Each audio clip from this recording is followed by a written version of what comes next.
think that history has a tendency to be dry because it's a bunch of old people that really don't have any connection to the kids anymore, especially with this population. And so these kids really need something to attach themselves to. I want to make sure the kids are interacting with that history as well, the main ideas of the lessons. Every day when I walk into the door, it's like a whole different world. I'm used to getting lectures and stuff, and I always like fall asleep in class. But with Mr. King, I actually want to come to school, and I actually want to like learn because he does it like in a different way. Today what we're going to be doing is we're going to be giving a lesson on the Gilded Age. Particularly, we're going to be focusing on farming during the Gilded Age. What we're going to learn about today here, guys, is kind of what farming actually entails and why this is actually a difficult thing to do. So what we've decided to do is we're going to go ahead and break up the students into 4 families. And what they're going to be doing is they're going to be gambling, trying to see which crops and which livestock are best to grow during this time period. As you guys remember, most of the homesteads in America typically failed during this time period. Why did they fail? I mean, farming is typically easy, right? Most of these farmers are uneducated. What is actually difficult about farming? You just put stuff in the ground, and then you're good. People just assume that farming is easy. And so when I explain to them that half of Kansas, went bankrupt in a year, it's hard for kids to understand why that happens. They say, okay, well, just plant more food. Why don't they just try harder? Maybe if they went to college, they'd be a little bit better. Oh, that's why they left, because they weren't educated. Here are kind of the basic directions first, and then we'll kind of go from here. In your assigned groups, I'm gonna loan you guys $2,000 because, let's be honest, did anyone bring $2,000 with them today? No. Actually, maybe you did. You're gonna have to set aside $200 for transportation, okay? Because if you guys grow your crops, do you still have to ship them all the way to the East Coast? You do, right? So you need to set aside money to ship them because there's no point in growing crops if you can't sell them. Now, what's gonna happen then is you have about 11 items to choose from. You have about 8 crops and 3 livestock. And you as a group have to decide which of these items is gonna be the best one to grow. What my goal is to make them realize how difficult farming is, how much gambling is actually involved, how much over-speculation they'll be dealing with. I'm gonna pass out these recorder sheets, and I'm gonna go ahead and loan you guys all $2,000. I think it's also really important is that the whole loan process, I think will make them a little bit more weary about taking loans in the future because they'll remember that they have to pay that back. So I feel like there's a lot of life lessons here. Any one of you guys to sign this right here? My goal is to make them sign it, give them the $2,000, and make sure they forget that they even signed a certificate loaning them $2,000. I kind of take that, I put it to the side, I don't mention it ever again. So the year is 1885. Here's what you guys are gonna farm. You have 8 options in terms of crops. You've got corn. Everyone knows what corn is. Yeah. Beans. Now, these are not necessarily coffee beans. It could be like Boston baked beans or whatever, but just beans in general, okay? Wheat. Okay, everyone knows what wheat is. I go over the basics of maybe they don't understand what wheat and barley is, what the different livestock is, and then they go ahead and they start beginning to choose what the different crops and livestock they want to grow. So what your job is now for the first 10, 15 minutes is to decide what crops you guys want to put on your box.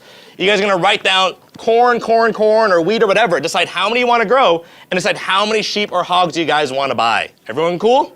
You're limited by the amount of space you have in terms of crops, and you're limited by the amount of money that you have, but otherwise, it's fair game. The group that makes the most profit by the end of the game will win 200 extra credit points. Oh my God, you guys. Ah, incentive.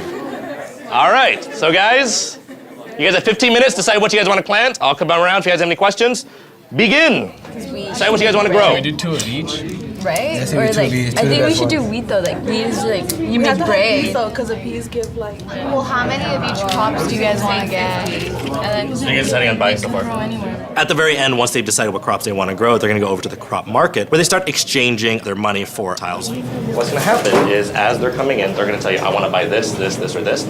All of these are worth $50. I collect a $500 deposit for transportation and living expenses. I need $500. You're not applying this Hartford? No. So first of all, it's going to be 100, 200, 300, 400, 700, so you owe her. I really believe that it was important for them to actually exchange physical documents to show that, sheep was actually being exchanged, because otherwise it starts entering that world of metaphorical, and again, they start losing their grasp on what exchange actually looks like. All right, so let's see what happened. So the year 1885 comes to a close. Let's find out what the outcomes are. After that, I go ahead and read the results of that year, and they realize they've actually lost some money. A serious lack of early spring rain in July almost destroyed the wheat, barley, and oat crop in central Nebraska. The prices paid for corn, beans, field peas, and tobacco are up because of drought east of the Mississippi.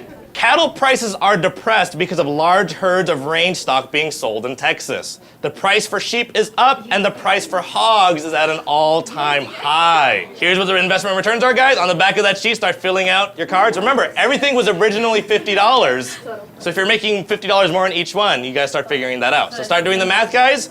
Once you guys are good with that sheet, bring your sheet up and we'll pay you guys off. Now, if they're lucky, which some kids were in the first year, they actually might make some money off of barley or sheep. But for most kids, they already realize that they've made some wrong choices. We go ahead and repeat this process again in 1886, where they go ahead and plant their crops one more time, exchanging tiles for money and money for tiles. Tobacco. Tobacco I good? trust tobacco. It's a ton of money. The field hay. I think sheep are good because they can always survive Everyone's traded in? cold. And then peas can survive cold and winter are always cold. So the frost. Some groups are being very risky here.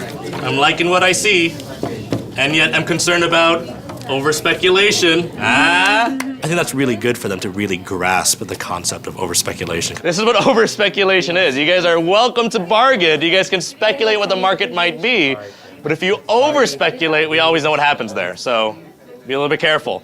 Key goal for me is, again, that relevancy, because they can now take that structure and apply it to other things. Over-speculation in the stock market, over-speculation in their home lives. And I think they get it. You do well one year with one crop, so you go into the next year with that mindset that, oh, tobacco is great, it's really profitable, everyone wants it, and you never know what the weather is going to be, so it's like you put all your money into this one crop and it failed. I can see why over-speculation really messed up a lot of the farmers. You guys ready? All right, here we go. Let's see what the weather was like in 1886. This was the coldest winter in history, with temperatures of 60 degrees below zero, destroying most of the cattle and hogs. After 1887, they start planting their crops again. I asked them how much money they made, and I realized, nope, that's it. Are your farms doing poorly? Right now, yes. Is that kind of risky? Yeah. Now, if you guys remember correctly, did I loan you guys $2,000? Yeah. Do I want to continue giving you that $2,000? No. Because what's going to happen to your farm, maybe? And then are you going to be able to pay me back? No. As a banker, I find that your farms are a little bit risky. You're making poor investments. I need my money back. So guess what, guys? You have to pay me back my $2,000 right now because I need my money back. Because are your farms a risk? Yes, they are. So those certificates you gave me, I'm calling them in right now. Oh my God. So I need $2,000 from you guys. So I think the real aha moment was when I represented the bank at the end of the simulation. I explained to them, I want my money back. Oh, so you don't have $2,000. You only have $1,570. So here's what's gonna happen. You're gonna give me all the money that you have. I'm gonna take your land.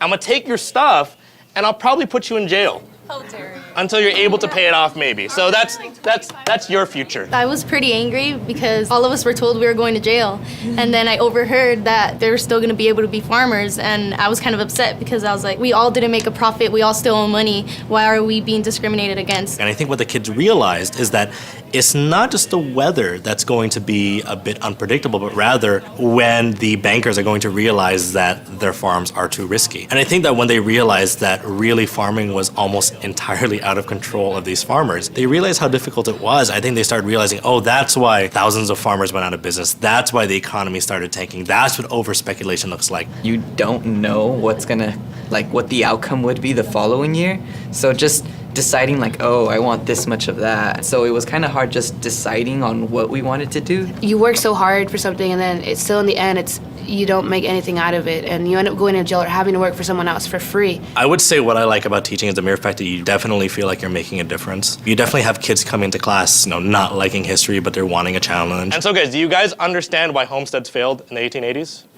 Because it's a gamble. And do you start out with your own money anyway? We get outside the basic narrative of U.S. history. We get the kids to relate. We tell all the fun stories, and we make history seem a little bit more relevant to them. And that's why you have this huge exodus from the farms back to the cities after the Gilded Age. And what I like about it is that you really do genuinely feel like you're making change. You're making kids love history. You're getting them involved. You're making them feel like, no, the world is something that is tangible that they can actually relate to now.